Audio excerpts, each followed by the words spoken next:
नमस्कार, मैं हूं आपके साथ ज्योतिका। आइए रुक करते हैं फटाफट खबरों की ओर। केंद्रीय रक्षा मंत्री राजनाथ सिंह ने कहा कि पहले अंतर्राष्ट्रीय मंचों पर भारत की बातों को गंभीरता से नहीं लिया जाता था, लेकिन आज जब वह बोलते हैं तो पूरी दुनिया सुनती है। उन्होंने कहा कि दुनिया के कई नेता प्रधानमंत्री नरेंद्र मोदी को बॉस कहते हैं और उनका आदर करें। हरियाणा के पलवल में एक सार्वजनिक रैली को संबोधित करते हुए राजनाथ सिंह ने कांग्रेस के भ्रष्टाचार और कुशासन पर परोक्ष हमला किया। जम्मू और कश्मीर के अनंतनाग राजौरी लोकसभा सीट काफी हद तक कश्मीर घाटी की भविष्य की राजनीति की दिशा भी तय करेगी। गठबंधन में साथ आने की तमाम कवायदों के बीच पीडीपी की महबूबा मुफ्ती और नेशनल कॉन्फ्रेंस के अब्दुल्ला परिवार की राहें चुनाव में अलग हो गई। महबूबा ने यहां से ताल ठोकी तो उन्हें रोकने के लिए नेशनल कॉन्फ्रेंस ने मौजूदा सांसद हसनैन मसूदी का टिकट काटकर मियां अल्ताफ को उतार दिया।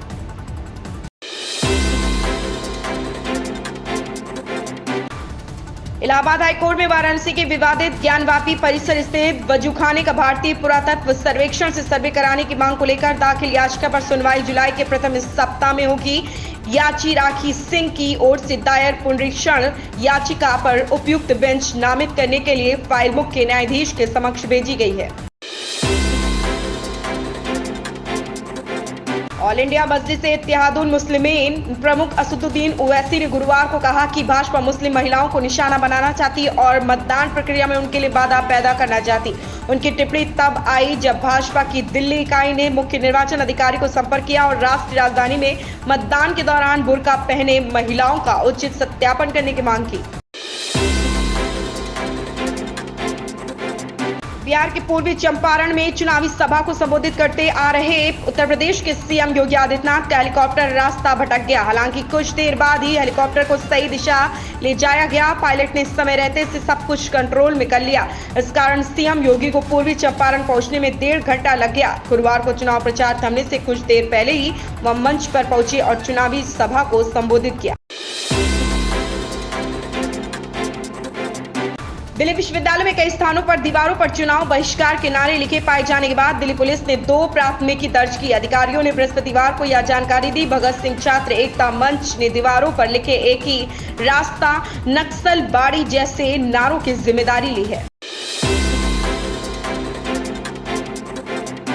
मुख्यमंत्री नीतीश कुमार ने कहा कि उनकी सरकार ने पिछले 2 दशकों में महिलाओं के जीवन में क्रांतिकारी बदलाव लाए हैं। उन्होंने मतदाताओं को याद दिलाया कि 2005 में राज्य की बागडोर संभालने से पहले बिहार में विकास के नाम पर कुछ भी नहीं था।